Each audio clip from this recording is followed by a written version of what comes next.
बहुत अच्छा पूछा है कि क्रोध जो आता है, क्रोध क्यों आता है?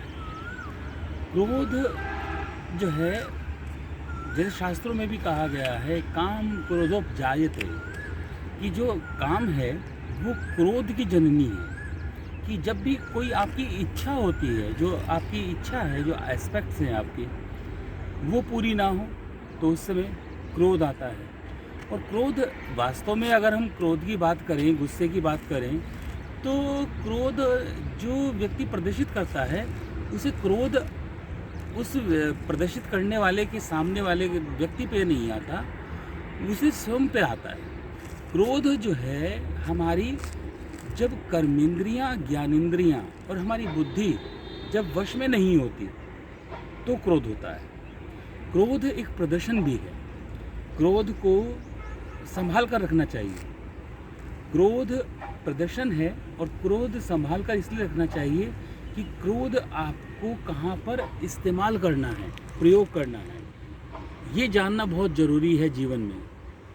क्रोध का अनावश्यक रूप से दुरुपयोग ना करें, क्योंकि क्रोध एक प्रयोग की चीज़ है, एक प्रयोग की चीज़ है।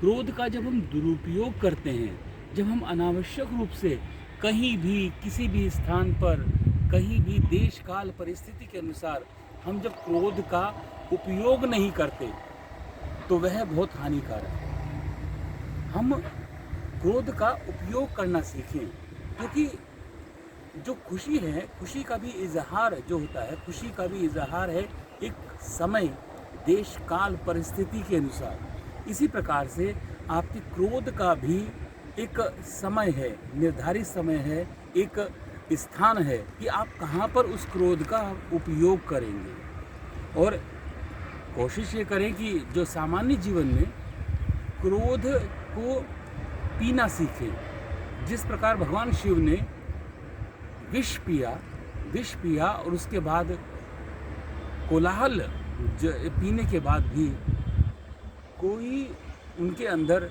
क्रोध का या कोई भी द्वेष का भाव नहीं था, ठीक उसी प्रकार से शिव को जाने, विष को पीना सीखें, क्रोध को पीना सीखें। लेकिन मैं ये दोबारा फिर आपको बता रहा हूँ कि क्रोध का प्रदर्शन करना बहुत ज़रूरी है जीवन में। जब आपको ये लगे कि जहाँ पर आपके क्रोध एक शस्त्र के समान है, क्रोध जब आप शस्त्र के समान उसका उपयोग करते हैं, तो वो आपको जो है उस घटना स्थल पर आपको लाभ देता है। लेकिन क्रोध प्रतिदिन यदि आप करना सीख गए, तो आपको लोग गुस्सैल कहने लगेंगे और आपसे लोग कटने लगेंगे। तो इसलिए आप क्रोध का उपयोग करना सीखें और क्रोध का उपयोग करें, तो जीवन जो है सार्थक होगा।